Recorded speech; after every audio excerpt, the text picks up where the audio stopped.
नमस्कार, exam selection 360 पर आपका स्वागत है। मैं हर्षवर्धन आज आपके लिए फिर एक नई क्लास लेकर आया हूं जिसमें हम पढ़ने वाले हैं आज के टॉप 10 जो करंट के क्वेश्चन है उसके बारे में। हमारी जो रोज की क्लास चल रही है हम उसमें कोशिश करते हैं कि करंट के साथ स्टैटिक भी अच्छा सारा इंक्लूड करके चले, तो हम उसी चीज को आगे बढ़ाते हुए सबसे पहले रोज की तरह आज हम क्या करेंगे स्टार्ट, फिर वही जो ऐतिहासिक चीजें हैं। ऐतिहासिक चीजों में अगर देखा जाए तो आज ही के दिन क्या कुछ ऐतिहासिक घटनाएं घटी थी, जरा उनके बारे में थोड़ा सा चर्चा कर लेते हैं।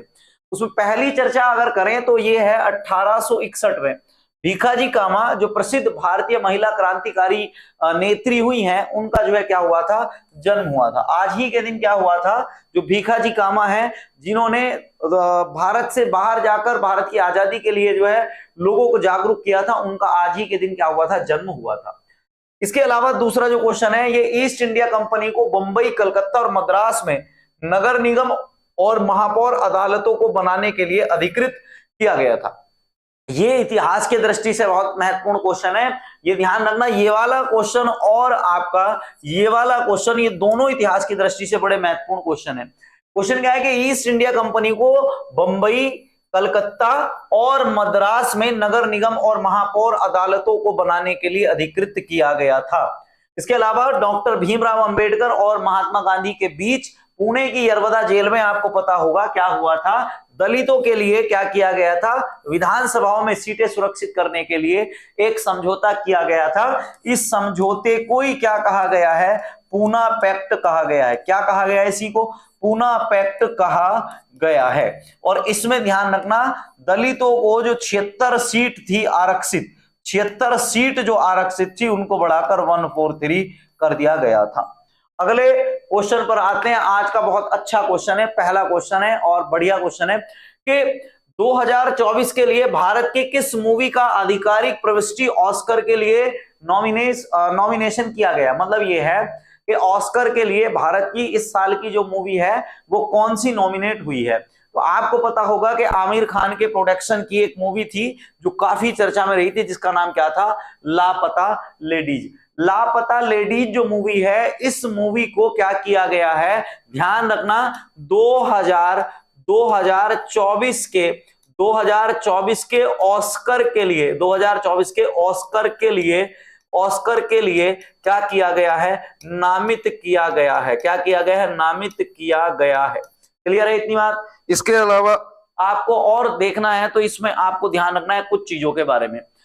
इसका जो चयन करती है, जो कोई मूवी भारत की मूवी है, वो मूवी आपकी कहां जाएगी, कहां नहीं जाएगी, मतलब ऑस्कर में जाएगी तो उसको किस तरीके से वहां पर पहुंचाना है और कौन सी मूवी को पहुंचाना है, ये काम कौन करता है, ये करता है एफएफआई। एफएफआई को कहा जाता है क्या, फिल्म फेडरेशन ऑफ इंडिया। क्या कहा जाता है इसको, इसको कहा जाता है फिल्म फेडरेशन ऑफ इंडिया कहा जाता है।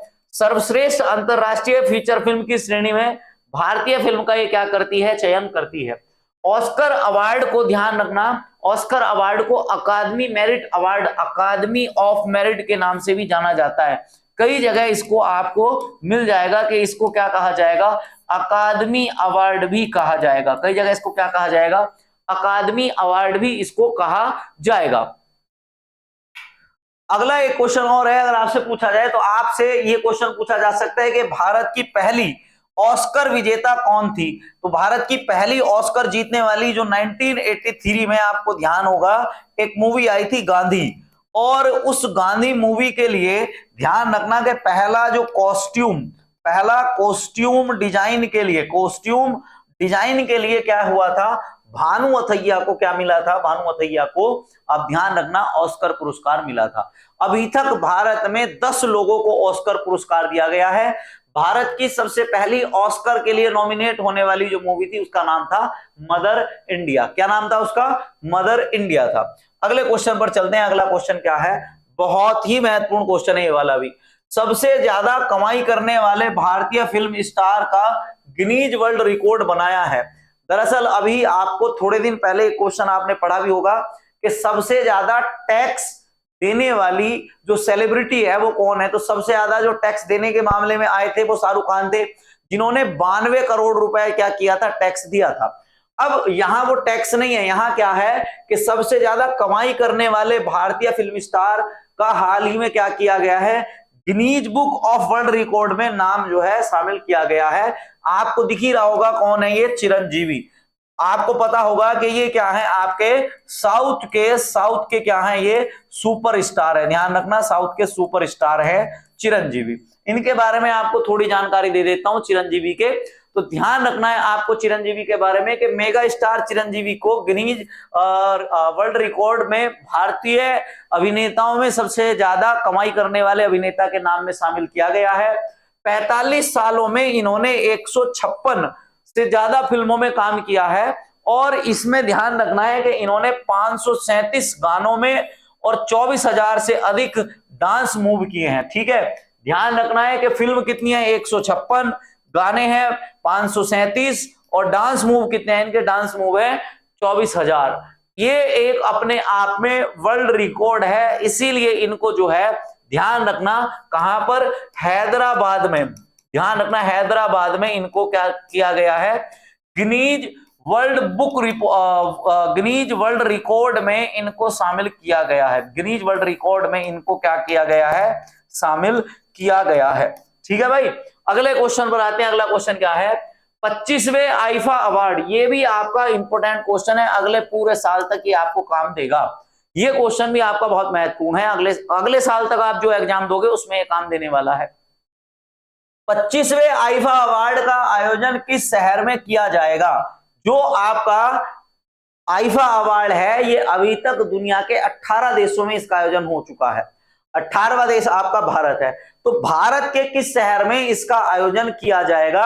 तो ध्यान रखना, इसका आयोजन जो है वो कहां किया जाएगा साहब, इसका आयोजन किया जाएगा जयपुर में। आपको दिखाई भी दे रहा होगा कि ये कौन है, आपको दिखाई दे रहा होगा कि ये राजस्थान की क्या है, उप मुख्यमंत्री हैं। क्या है, उप मुख्यमंत्री हैं। आप जरा मुझे बताना कि राजस्थान की उप मुख्यमंत्री कौन है, मैं भी देखूं आपका जीके कितना मजबूत है। जयपुर में ये अगले साल 7 मार्च से 9 मार्च तक 2025 में क्या होगा, जेसीसी सीतापुर एक हॉल है, वहां पर इसका जो है क्या किया जाएगा, जेईसीसी सीतापुर हॉल में इसका आयोजन किया जाएगा। आईफा अवार्ड की अगर बात करें तो आईफा अवार्ड का ये संस्करण कौन सा है, ये ध्यान रखना है। आईफा अवार्ड का ये 25वां संस्करण है। इसके अलावा आपको ध्यान रखना है, मुख्य सूचनाओं की अगर बात करें तो इसमें आईफा अवार्ड की अगर बात करें तो आईफा डिजिटल अवार्ड की शुरुआत की जाएगी। ये वाला जो है मुख्य प्रश्न है, ये आपका मोस्ट क्वेश्चन है कि अब की बार आईफा अवार्ड में कौन से पुरस्कारों को शामिल किया गया है। तो आप बताओगे कि सर अब की बार आईफा डिजिटल अवार्ड की शुरुआत की गई है। क्या की गई है, आईफा डिजिटल अवार्ड की भी शुरुआत की गई है। जो आपके अमेजन प्राइम और हॉटस्टार, इसके अलावा आपके जो अलग अलग जो प्लेटफॉर्म है वहां पर जो वेब सीरीज वगैरह आ रही हैं उनको भी अब की बार इसमें नॉमिनेट किया जाएगा। समझ में आ गया। अब ध्यान रखना है कि इसमें राजस्थान सरकार के द्वारा 100 करोड़ रुपए का बजट आवंटित किया गया। कितने का, 100 करोड़ रुपए का इसमें बजट आवंटित किया गया है। इसमें 14 देश और 18 शहरों को शामिल किया गया। भारत जो है अब क्या है, 14 जो देश हैं, 14 देश और 18 शहर, 14 देश और 18 शहरों में जो है भारत भी क्या हो गया, शामिल हो गया, जहां पर आईफा अवार्ड दिए जाते हैं। अगला एक ध्यान रखना कि आईफा अवार्ड में राजस्थान सरकार को ऐसा क्या लग रहा है कि ये 100 करोड़ रुपए तक देने के लिए तैयार है। दरअसल ऐसा इसलिए है कि राजस्थान सरकार ये चाह रही है कि यहां पर इंटरनेशनल इस फिल्म फेस्टिवल के लिए जब लोग आएंगे वो राजस्थान की संस्कृति को देखेंगे, पूरी दुनिया राजस्थान के कल्चर को जानेगी। इसलिए राजस्थान में टूरिज्म जो है वो नेक्स्ट लेवल पर पहुंच जाएगा। उसके लिए क्या किया गया है, इसको स्टार्ट किया जा रहा है। 100 करोड़ रुपए तक लगाने के लिए सरकार तैयार है। इसमें ध्यान रखना कि दिसंबर 2024 में राजस्थान सरकार के द्वारा राइजिंग राजस्थान पहल की शुरुआत की जाएगी। दिसंबर 2024 से पूरे 4 महीने के लिए क्या किया जाएगा, राइजिंग राजस्थान पहल को शुरू किया जाएगा, जिसमें राजस्थान के पूरे राजस्थान के कल्चर के बारे में जानकारी इकट्ठा करके आईफा अवार्ड में जो है क्या किया जाएगा, शामिल किया जाएगा। अगले क्वेश्चन पर देखते हैं। तो अगला क्वेश्चन आपको पता होगा, मैंने कल भी बताया था। कल इसमें जब हम पढ़ रहे थे तो उस समय यहां पर रिकाउंटिंग चल रही थी, यहां पर किसी भी आदमी को 50% वोट नहीं मिले थे। अब क्या हुआ है कि वहां पर श्रीलंका में नए राष्ट्रपति का जो है वो क्या चयन हो चुका है, तो उसी को लेकर क्वेश्चन है कि अनुरा कुमार दिसानायके किस देश के राष्ट्रपति बने हैं। अनुरा कुमार दिसानायके किस देश के राष्ट्रपति बने हैं, तो ध्यान रखना ये श्रीलंका के क्या बने हैं, श्रीलंका के राष्ट्रपति बने हैं। कल जब इसकी वोटिंग हुई थी तो सबसे ज्यादा वोट इन्हीं को मिले हुए थे, पर उसके बाद भी उन्होंने कहा कि एक बार और नॉमिनेशन देख लेते हैं, एक बार और जो है जितने वोट पड़े उनको चेक कर लेते हैं। तो उसमें इन्होंने क्या किया, चेक किया और उन्होंने देखा कि जो अनुरा कुमार दिसानायके हैं इनको सबसे ज्यादा वोट मिले और इसमें कुल जो 38, अब ध्यान रखना कि इसमें कुल 38 लोग, 38 व्यक्ति जो है वो क्या कर रहे थे, 38 व्यक्ति चुनाव लड़ रहे थे। 38 व्यक्ति चुनाव लड़ रहे थे, तो उनमें से 42% वोट जो है वो अकेले किसको, अनुरा कुमार दिसानायके को मिले हैं। ये जो है क्या बन गए, वहां के राष्ट्रपति बन गए। ध्यान रखना यहाँ की राजधानी क्या है, राजधानी है श्री जयवर्धनपुरा कोट्टे। मुद्रा जो है इसकी क्या है, श्रीलंका रुपया। प्रधानमंत्री कौन है, दिनेश गुणवर्धने, ठीक है, दिनेश गुणवर्धने यहाँ के प्रधानमंत्री हैं। पुराने नाम की अगर बात करें तो पुराना नाम इसका सिलोन है, बाद में इसका नाम लंका हुआ, उसके बाद श्रीलंका हुआ। इसके बाद जल संधि की अगर बात करें तो एक पाक जल संधि है, आप ध्यान रखना, पाक जल संधि भारत और श्रीलंका के बीच है, भारत और श्रीलंका के क्या है, श्रीलंका के बीच है। इसके अलावा आपको एक चीज और ध्यान रखनी है कि यहां पर एक बंदरगाह है जिसका नाम है हम्बनटोटा बंदरगाह।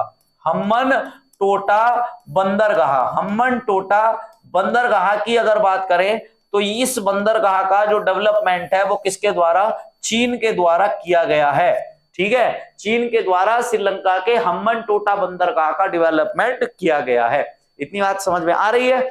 अगले क्वेश्चन पर चलते। एक और ध्यान रखना कि यहाँ की जो मुख्य फसल है वो क्या है, ध्यान रखना यहाँ की मुख्य फसल चाय है। और आपको ये तो पता ही होगा कि 2022 में चीन में जो है वो क्या लग गया था, एक आपातकाल लग गया था। और वो आपातकाल कैसा था आपका, वित्तीय आपातकाल था। कैसा आपातकाल था, सर्व वित्तीय आपातकाल था।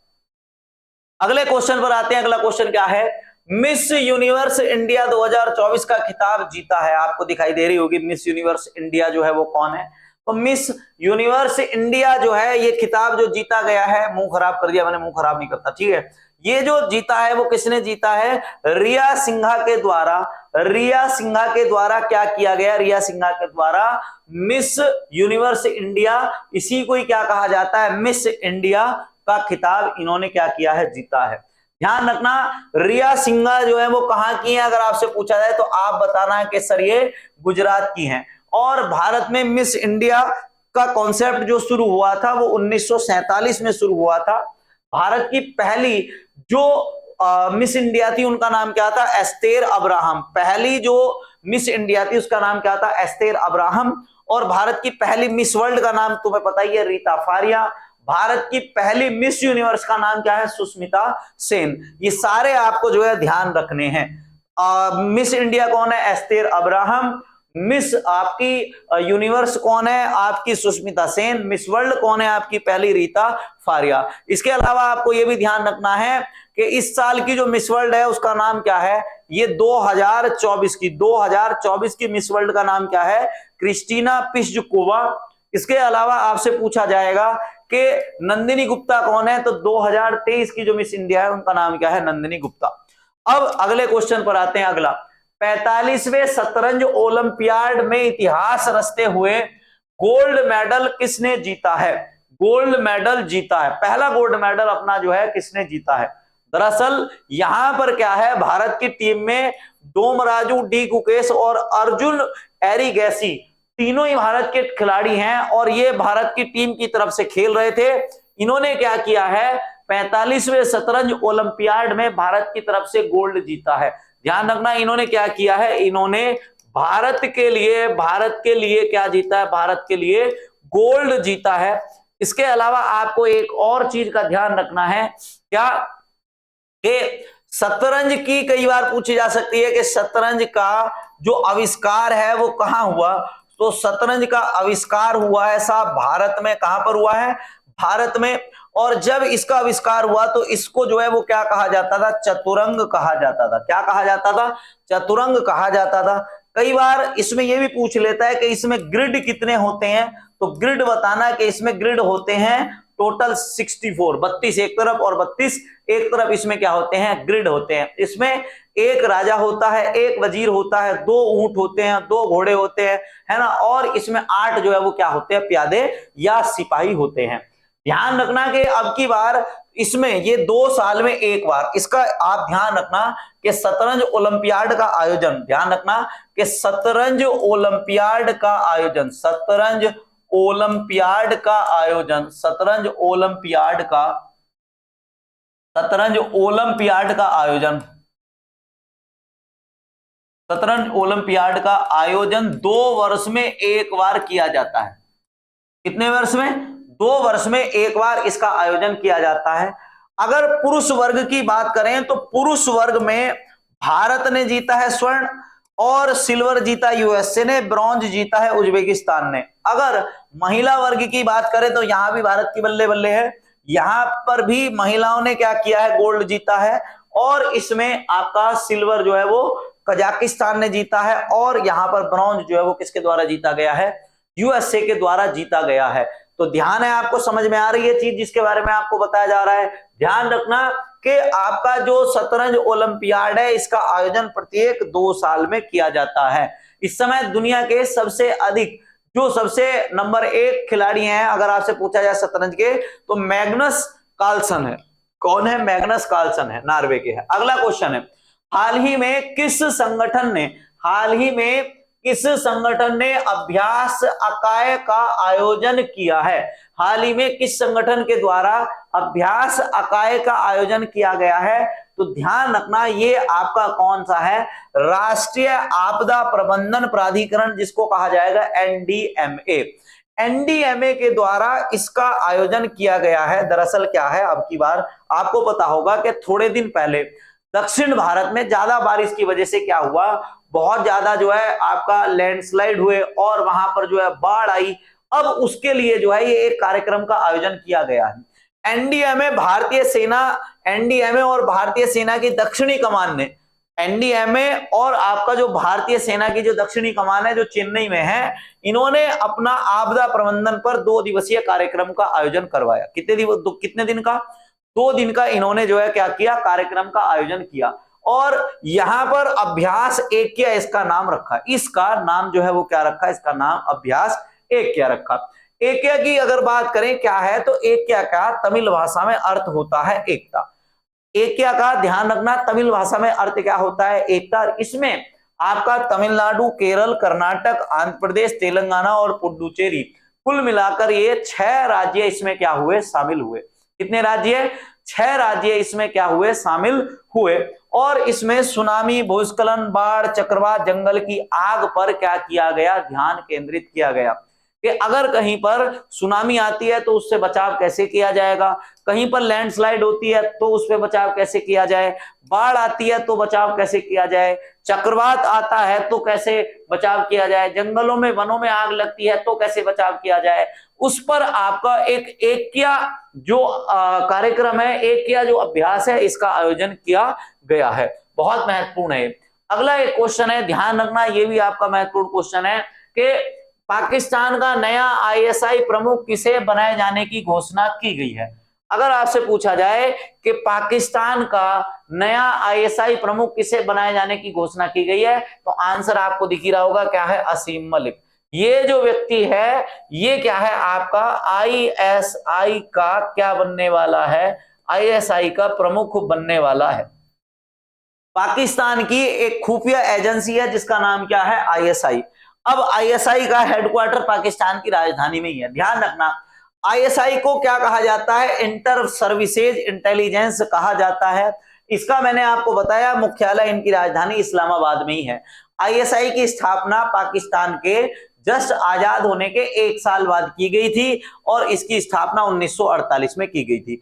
दुनिया की कुछ प्रमुख खुफिया एजेंसी है। कई बार पूछा जाता है कि CIA, CIA का मतलब क्या है? Central intelligence agency. किस देश की खुफिया एजेंसी है? तो आपके सामने है यूएस से, आपको याद रखना है। CIA किसकी खुफिया एजेंसी है? तो ध्यान रखोगे किसकी? यूएसए की। मोसाद किसकी है? तो मोसाद इजराइल की रिसर्च एंड एनालिसिस जो है ये इजराइल की है। ध्यान रखना है क्या मोसाद किसकी है? इजराइल की है। और रॉ की अगर बात करें, raw research and analysis and wing, ये किसकी है? आपकी भारत की है। इसके अलावा ध्यान रखना मिलिट्री इंटेलिजेंस सेक्शन किसकी है? MI6 कहते हैं जिसको। शॉर्ट फॉर्म में आपने बहुत सारी हॉलीवुड मूवी में देखा भी होगा, MI6 के एजेंट बने हुए। ठीक है, तो MI6 जो है वो किसकी है? यूके की है। और MSS का मतलब होता है ministry of state safety. Ministry of state safety जो खुफिया एजेंसी है वो किसकी है? हमारे पड़ोसी देश चीन की है। तो भारत की क्या है प्रमुख खुफिया एजेंसी जो है वो क्या है? रॉ की स्थापना आपको पता ही होगा कब की गई थी? तो 1963 में रॉ की स्थापना जो है, सॉरी, रॉ की स्थापना 1963 में नहीं, रॉ की स्थापना इससे पहले की गई थी। 1963 में की गई थी स्थापना किसकी? आप अगर पूछा जाए तो CBI की।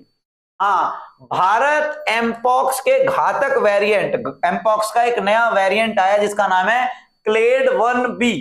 क्लेड 1B का केस किस राज्य में मिला है? भारत में पहली बार जो मतलब आपका जो ये पहला जो मामला था एमपॉक्स का वो मिल चुका था दिल्ली में, पर अब जो है सबसे जो एमपॉक्स का सबसे खतरनाक जो वेरिएंट है जिसका नाम है क्लेड 1B, इसका जो पहला वेरिएंट मिला है वो कहां पर मिला है? वो वेरिएंट मिला है आपका केरल में।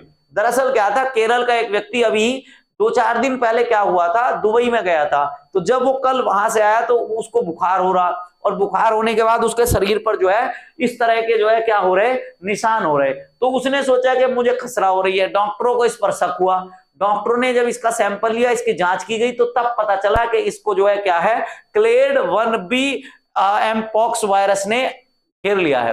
मंकी पॉक्स की अगर बात करें तो मंकी पॉक्स को जो है ध्यान रखना कब खोजा गया था? 1958 में मंकी पॉक्स को खोजा गया था। ये एक वायरस होता है, बट इसका पहला मामला अगर पूछा जाए कहां आया था, तो आपका कांगो लोकतांत्रिक गणराज्य में क्या हुआ था? कांगो लोकतांत्रिक गणराज्य में पहला मामला इसका आया था।